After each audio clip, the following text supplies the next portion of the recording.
Hello everyone, me Dr. Navitha, consultant pediatrician neonatologist at Medicover Women and Child Hospital, Madhapur.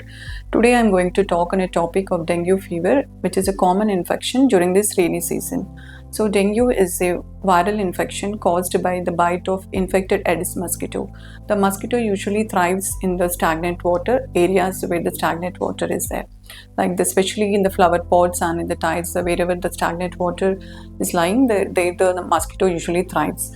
And the dengue fever causes a wide range of symptoms. It can be mild fever and sometimes can be very severe infection too. So children are more vulnerable to these severe infections. 95% of severe infections caused by this dengue fever usually occurs in children less than 15 years old. The symptoms, the fever in the dengue fever is usually high grade and associated with muscle pains, body pains, headache, and sometimes children may have little vomiting and also abdominal pain. So usually the symptoms will stay for 2 to 7 days, and sometimes during these days they may have warning signs too. Parents should be noticing whether the child is developing these warning signs or not.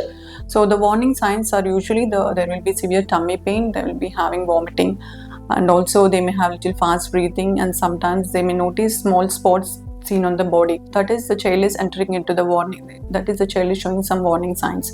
During that situation, the child should be seen by the doctor.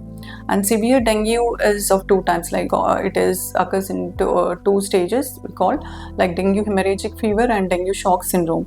These two are very life-threatening situations, and during this situation the children should be managed in ICUs. So early treatment is always better, so that the treatment improvement in this, with the early treatment they will improve. If it is not treated early, then they may land up with severe complication and sometimes even death. How do we treat it? Suppose whenever we are suspecting dengue infection, usually we'll do some routine blood test like CBP, kidney function test, and liver function test.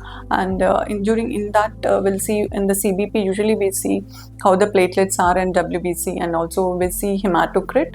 And in the hematocrit usually rises in the dengue infection, and the platelets and WBC will go down. So we'll regularly monitor based on the counts. And other tests like liver functions, there will be liver enzymes elevated, and sometimes electrolyte imbalances also can happen. The specific dengue tests include identifying the virus, we'll do NS1 antigen, and also we'll do serology. In that, usually we'll see the antibodies of dengue infection. IgM is a specific antibody. The IgM usually rises around 1 week of the infection. So whether it is positive or not, we'll see. And IgG takes time to rise, and whenever there is IgM positive or NS1 positive, it is taken as dengue infection. So how do we treat? There is no specific treatment for dengue infection. Usually the treatment is taking adequate rest and taking adequate fluids and noticing the warning signs. And to control the fever, paracetamol we'll use, and better to avoid the brufen. And the specific, suppose if the child is entering into this warning signs and having severe complications, in the ICUs usually we need to monitor them regularly, and we'll give them the medicines. Suppose if the BP is low, then we need to give medicines to maintain the BP, and also they need blood products if there is any severe bleeding or the platelets are low. Most important thing is prevention is better than cure. Prevention is preventing the mosquito bite by using the repellents, and also avoiding the stagnant water around their homes and working spaces. Whether to come to a doctor, and if there is mild, they can treat at home with the paracetamol.